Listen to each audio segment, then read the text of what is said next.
Sonicstate here at NAMM 2020, here with Sebastian at the Arturia booth, and really exciting to see the KeyStep Pro has finally arrived.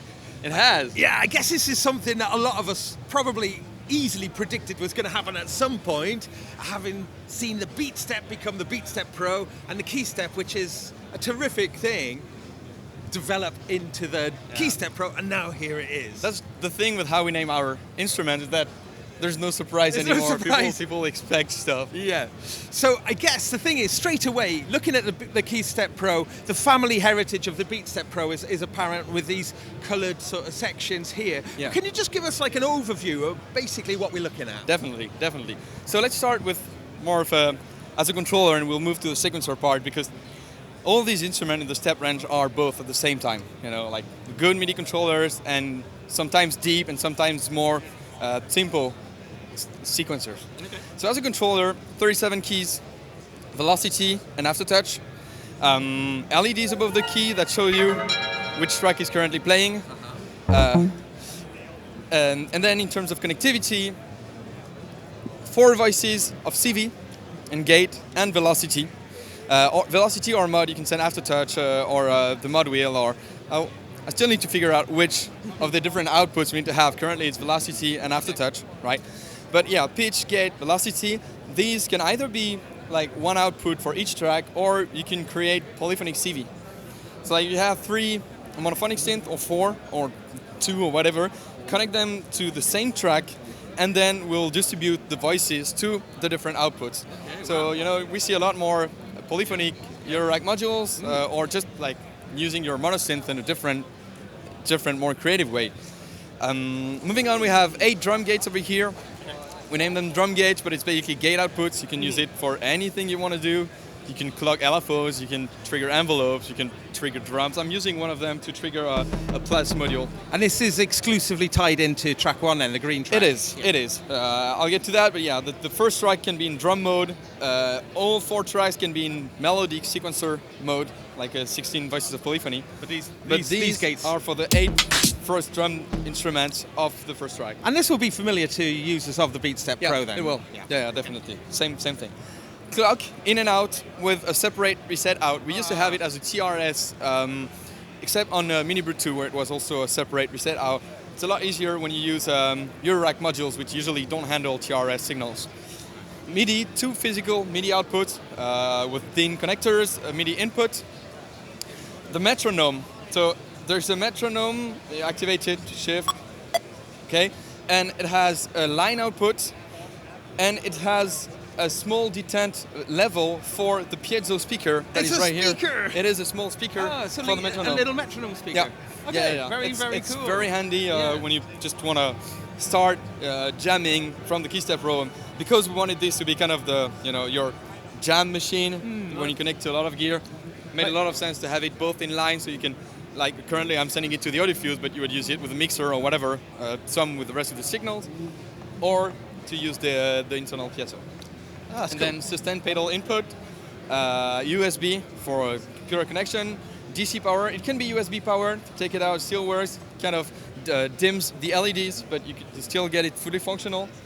And power switch. Yeah. So that's as a controller, and that's the connectivity. The back panel is very dense, as you would expect, judging from the BeatStep Pro. Then let's move on to more of the sequencer part of it. So covered it. There are 4 tracks. The first one can be a drum track, all of them can be melodic sequences, and the 3 other tracks can have arpeggiators. Right. You have 16 patterns on each track, like BeatStep Pro, and you have 16 projects. So 256 patterns in total.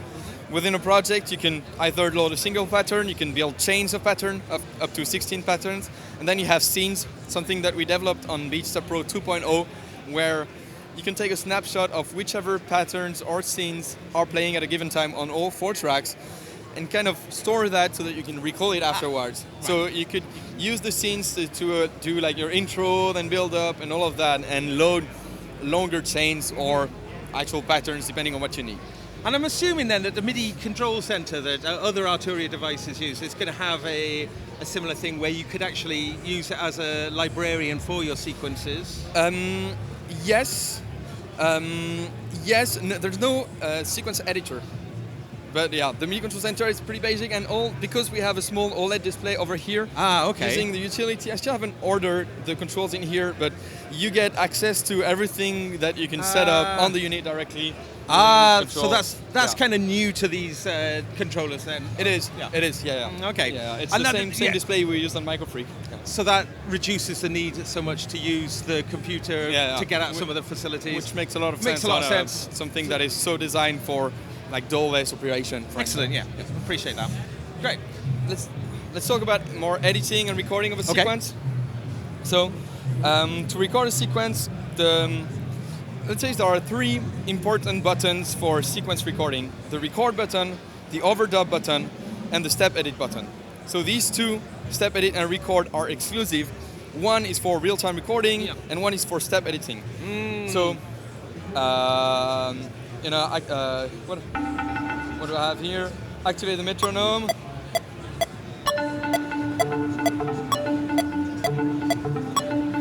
The usual, or step edit and then just moving on, and it will record the step after the other. Press the type button to add some silences. Now, I'm assuming that KeyStep users will be very pleased to see an overdub feature. That's right. That was the missing feature on the KeyStep. It is. It is. Well, yeah. On KeyStep it was different. On this one, having 6 voices of polyphony. Yeah. Anyway. Oh yeah, I'm not recording. Great. So very handy. Yeah. With the KeyStep, typically when you're recording, any notes would just replace whatever That's notes right. happen. That's With right. overdub, it means you can add notes on top of each other. Exactly. Very handy. Yeah. So step editing with overdub. So without overdub is what we covered. It's the kind of KeyStep. I enter notes or group of notes, and then it moves to the next step. And when overdub is on, what it does is that you stay within a step, and the LEDs above the key show you what notes are in the step. I can enter more notes, and I'm keeping the previous one. And as you can see, some of the LEDs are lit and some are dimmed. Nice. And this is because you can select a group of notes for editing using the 5 knobs over here. So right now I have these 3 notes that are selected, and if I turn the pitch knob, I can transpose only these notes and leave the other ones unchanged. And I'm going to say then, I'm assuming that this then can be scale locked. Yes, yeah. There is scale quantization. Yeah. I'll get to this after. Okay, But sorry. yeah, no, it's cool. It's cool. For each note, so within a step, you can edit. You can select some notes, or just when you select a step, it will automatically select all the notes inside of that step. Okay. And then you can edit the pitch value. You can edit the gate length. The gate length is a bit different from our other step instrument. Instead of being within a step and using ties, the gate can go from a 64th of a step up to 64 steps. Oh, nice. Right. So yeah. Especially with the polyphonic synth, then certain notes can go Right, long. And right. The idea was to avoid cluttering with tied notes. Right. So, yeah, right. You Right. see? So if you have just one long pad, you would just see one note over here, and then the gate length would be long. And you'll see the gate length. All right. Exactly. The gate length on the LED and on the display. Velocity, time shift is just within a step, like 50% or 50% back offset Nice. in timing. And randomness is a kind of trigger probability. At 100% it will always trigger, at 0 it will never, and otherwise there's a random chance that it will. So you can kind of use that like as a fill control and. Kind of, yes. The actual fill control, there is one. It's right. I named it step skip. Okay. And let's say I have notes here. Yeah. When I hold the step, these buttons light up, and I can activate or deactivate independently all 4 of them. And what it dictates is when the sequencer plays, so the first time it will not play, the second time it will play, the third time it will play, and the fourth time as well. So you can kind of tell, okay, I only want this step to play at the end of the 4th iteration. So it's very easy. there is clear way still a to limit see of that. 64 steps, Gotcha. because I feel like 4 bars is it's for a step sequencer, it's easy to work with 4 bars. Then it gets a bit too long to figure out. But having a way to just say, I don't want these notes to play on the first iteration, lets you do like 16 bars sequences, basically. Big question for me is, does it auto-save? So you can move to a next pattern and then go back, and it'll have auto-saved the previous pattern. Yes, it auto-saves within a project. Yes. So when you change project or when you turn off the unit, you will lose any unsaved content. But while you play and you move to other sequences, you will keep the same content and shift plus save to reload a pattern. Is that the behavior in the BeatStep Pro, or is that a coming? No, BeatStep Pro, for lack of RAM memory, we couldn't store everything within the project. So you always have at to a time, save. so you always have to save. This a definite but improvement. on Drum Root and Impact, Yeah. we had a whole project in RAM already, and on this one as well. Yeah. Okay, that's a big improvement for me. That is from a workflow point of view. Okay, sorry. Carry on, Quick anyway. technical aspect on the note. There are 16 notes of polyphony, but there's a limit in the total number of notes you can have within a pattern, which I think is 192. So you could have like only one note everywhere, and sometimes 16 notes. You can't feel the whole pattern with 16 notes. So it's kind of a compromise, because I wanted to be able to have big polyphony, because sometimes it makes sense, and at the same time we had to limit the memory, so find a way to do that. What happens then? Does voice stealing happen if you kind of hit your kind of maximum note? No, if you hit the limit, it will tell you that the max memory limit is reached and you need to remove some notes. But there are some smart ways to get rid of notes, like if the step is turned off, it will clear these notes. If there's some way to avoid hitting that limit too soon. And 200 notes in a 4-bar pattern is already a lot. A lot of notes. Okay, great. So where are we at? Okay. Oh, this is quite nice. This is a bit like the roller on the BeatStep Pro. It is the looper. It is the looper. So let's see.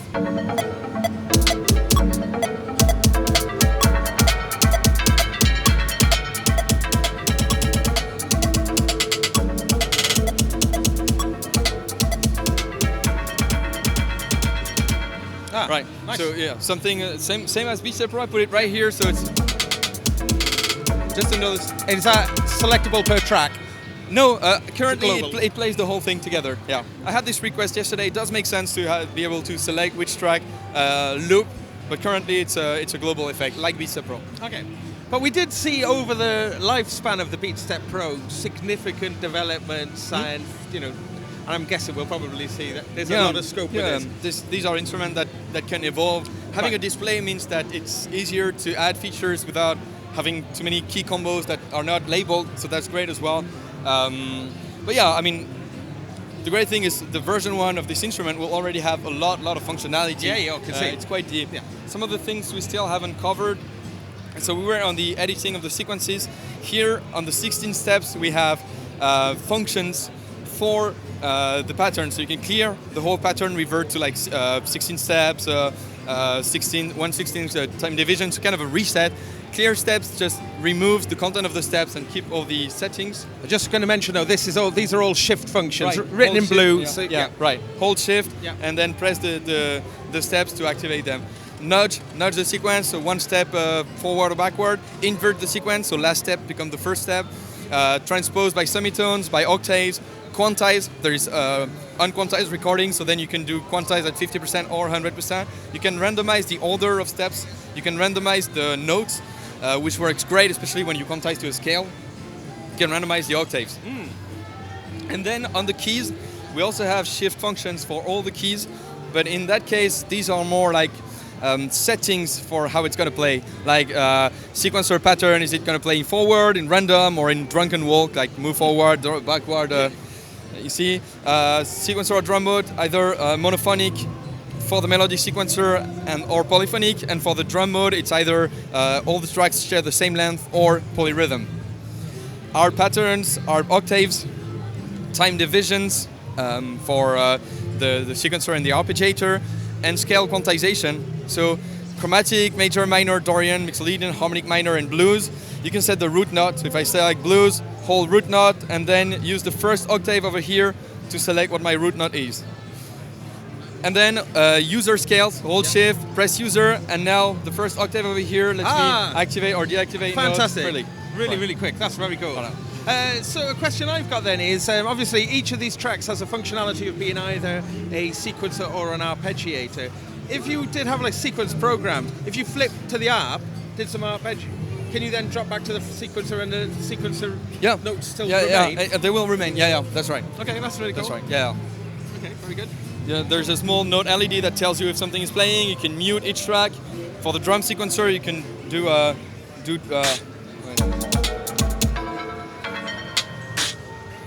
Did it freeze? What? I think it froze. I mean, it's worth mentioning this is I think I was in the settings mode or something. Oh, settings mode. But yeah. Anyway, drum, and then mute. So you can mute the track. It shows you which tracks are muted. The button blinks to tell you that it was muted. I was going to say this is still in beta at the moment. Yeah. When are we going to see it? Somewhere in March. So pretty soon. The development, the production started. The firmware is being finalized, and in March the units will come with the finished firmware in store. Okay, the big question then: how much? It's going to be €399 and dollars. Okay, so yeah, seems very reasonable. Lots and lots of connectivity and lots of real-time performance, and I guess a big thing that typifies the step range, whatever the range is called, the step range, I guess, is about a hands-on instrument approach to sequencing. Yeah. I mean, there is a display which is new compared to KeyStep Pro, but it's really more contextual for tempo, for some detailed information, and for utility settings. But I'd say the way to work with the instrument is using buttons, LEDs. The LEDs above the key really they define the workflow for sequencing editing, I would say. So how you can select notes and play them back. So yeah, it's really about using your fingers and to push buttons and keys. Yeah. So I'm imagining then, when you're locking it into scales, performing with these things are going to mean that you'll get all sorts of interesting musical activity going on. Yeah. It won't allow you to kind of play notes out of key, but you can sort of perform with it. Like I don't know, let's do just a simple mute. All right. Okay, I have a chain. All right. Let's quantize it to a scale. Yep. So user, I'll just and then edit some stuff.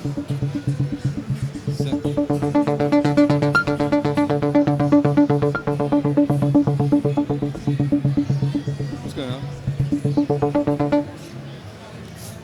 So these are changing step values. They won't manipulate the notes that you're hearing. You'd have to hold the step, change. No. I think it was. I still had a chain, so it was moving to the next pattern. I understand. Yeah.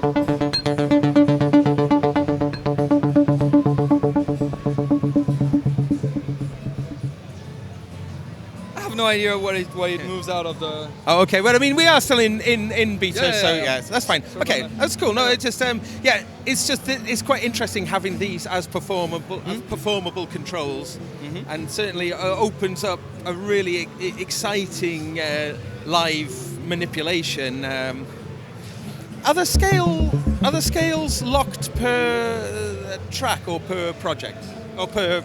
No, the scales are per track. So you can have custom scales on each track. You have two user scales that are shared across the instrument. So what I mean is, you can, okay, that's interesting. Right. Well. Okay. Well, I think we've pretty much covered everything for now. The last thing is probably the chord mode. So you can activate a chord and play a bit like you had on the original KeyStep. So.